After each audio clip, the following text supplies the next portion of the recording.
So I thought I'd do, a sort of in-camera type video, wee bit of the old webcam up in the corner. The downside of this software is that I can't actually expand, the camera aspect. It'll give you backgrounds, all the rest of it, blah, blah, blah. And of course, even then, you have to be right up close. Otherwise, the backgrounds become, well, just you dissolve into the background. But anyway, yeah, it could be better, this software, but anyway, so I'm going to give you an example. It could be any story, but we'll give you this one. So, is this the real-life Dune sandworm? Blood-sucking vampire creature with mouth full of swirling teeth is found on a beach in Devon. It's a bloody lamprey. That's what it is. I'm sure even children in later primary school age, like primary 6, 7, whatever, would know what that was. Certainly in Gen X, they would know. Yeah, it's a bloody lamprey, but and oh, it just shows you how far, especially in publications like the Daily Mail, what goes for journalism and many other stories. Honestly, it's insulting to the intellect. It truly is. So rather than go on about that, what I really found interesting was the comments. So, by the way, has anyone else found this new improved comment section a complete ball ache to access and use? Well, they've had to put ball ache, but you know what they're saying. Yeah, not even a thumb down. Yeah. Now, this software is powered by something called OpenWeb. Seriously, let me tell you what OpenWeb describes itself as.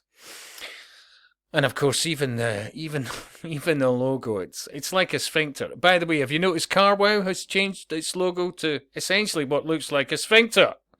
It's not an accident, by the way, and it's definitely about the occult. But anyway, it's time to save online conversations. Think about this.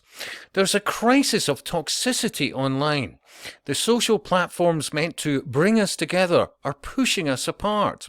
It doesn't have to be this way. We created trusted spaces for quality conversations that move our society forward. Because it's all about the New Age movement, but nobody in the alternative media looks into that, so nothing to see here. So we create trusted spaces for quality conversations that move our society forward, improving how and where we talk to each other online. We're building an open, healthier web. What they're actually doing is closing speech online. That's what they're doing. They're closing it. They're shutting it down. Yeah? And of course, the usual suspects are, Sky this, blah, blah, blah, Yahoo, New York Post, all the rest of it. And by the way, all of these platforms are losing traffic, big style. But this is about the bigger picture and the forwarding of agendas based on what's happening in real time and is continuing to happen over the next few months and years.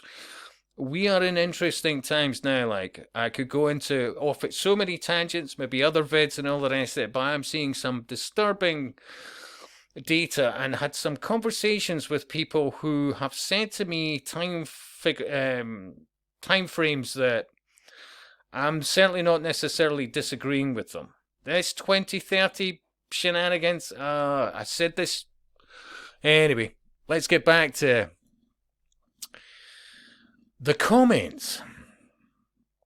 By the way, is anyone else finding this new improved comment section a complete ball ache to access and use? And remember, to access and use, not one thumbs down. And another says, yes, it won't post for ages, then it posts all at once. There is clearly an issue with a migration. I thought they promised more feedback on why comments weren't published. That's really annoying. You can't edit a mistake, only delete the comment and start again. You were the first to comment on an article, then it's removed a few minutes later. Yeah, but a lot of mine get deleted and there's nothing wrong with them, and it's annoying to load the best, etc. I prefer the scroll option. If I can click on read more, it closes itself within seconds and I have to expand the comment again. The old system is so much better. Oh, you mean when it actually had IT staff in their building? As regards moderators, more physical people being there. Yeah. The whole site is a shitstorm, constantly refreshing and generally unfit for purpose. I find myself accessing less and less. And if the Daily Mail and its ilk keep pushing this, well, I would say, let's just say it's an opportunity for alternative media outlets to shine. Yes? Agree, if it ain't broke, don't fix. It applies here. This new improved is cumbersome. It's ridiculous. Can't even read and scroll comments without readers' profile pages opening on the screen. There are so many malfunctions. I don't know why we bother. Dreadful. I'm sure the original could have been improved. However, this isn't. Anything remotely contentious, even if factually correct, pertaining to race, creed, certain colours, certain religions, sexualities, just get erased. Yeah. And it's comments like that all the way down the line. But another one by somebody called The Shocking Moment.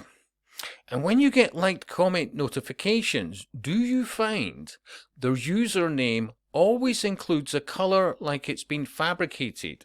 Yes. Yes, I'm seeing a lot of that. And somebody else goes, definitely, all orange, mango, olive spear, everything with colour prefacing. Yeah, absolutely. And I'll prove that. Yeah. Here's some notifications. Green cloud, olive coffee, blue arrow, the occasional real commentator. So what's actually happening to a lot of people, whether they realise it or not, is they're being ghosted. So a fraction of real life people who are looking at your comment are actually seeing it. The rest is generated AI, humouring you to think that everything's normal. That's basically what it is. This is part of the military-industrial complex shenanigans, and they are shameless. So yeah, Blue Anchor. Let me see. Orange mustache, purple pin, red bottle opener, purple band-aid, orange candy, gold magnet, purple button, green controller. Remember, let me quote OpenWeb again. There's a crisis of toxicity online. The social platforms meant to bring us together are pushing us apart. It doesn't have to be this way. We create trusted spaces for quality conversations that move our society forward, improving how and where we talk to each other online. We're building an open, healthier web. It's all Masonic doublespeak. When they say open, they're closing it. And I'll give you an example. I made a comment a couple of hours ago, probably nearer 3 than 2. And I was one of the first to comment, yeah? Because there was no other comments there at the time. The plan is to force shop owners out and turn them into rental properties. Now, what is wrong with that comment? Was there any wording there that was swearing or, racially this or blah, blah, blah that or, none, nothing. But what was I talking on?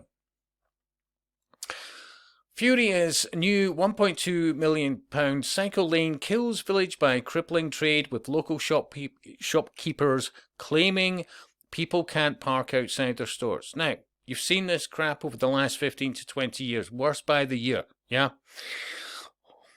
Whole places, towns, for example, Kirkcaldy, the high street is quite literally dead, and you're already seeing what was independent shop properties being repurposed into public-private rental accommodations. They're taking away, even if you're in denial about that, they're taking away choice when it comes to what you eat, because more and more fine independent businesses with high quality foods are struggling to keep going because of many factors. The Gregs and all the rest of it of this world, that they're not getting the footfall, etc., etc. Anybody with a car who wants to just nip in, dive in and get a sandwich and leave, which would, 2 to 3 minutes and off they go. They're having to try and find, even if they're wanting to support these independent businesses, are having to try and drive up some side street, hope they can find somewhere that's not double yellow lined, etc., which becomes tougher by the day. And you can see this, I see it in the outskirts of Edinburgh in a place called Portobello. They've already, what used to be shops are now public-private partnership rental accommodation. You're even seeing, for example, in Morningside in Edinburgh, seen as a very well-to-do area of Edinburgh, or it used to be, yeah. And they put cycle lanes and bollards on both sides of the street.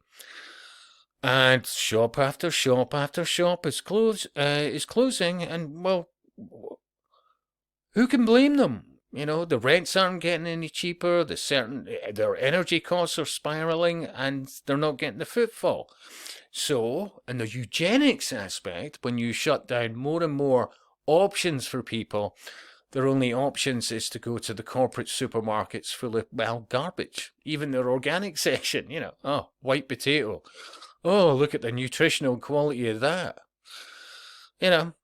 It's a complex subject. But as I keep saying, we're not dealing with 1%. And you really need to start looking into something called the New Age movement, because it's wall-to-wall within the councils, wall-to-wall within civil service, the education system, the NHS. In fact, I would argue it's one of the reasons why there is just so many in the administration sides and the management sides of so much of the NHS. It's because they're members of the New Age movement, and they are getting the financial support to push the agendas while so many others are losing their jobs. It's a complex subject. Anyway, share if you care, subscribe, and if you like what I do, would you like to buy me a beer or two? And I'll speak to you soon.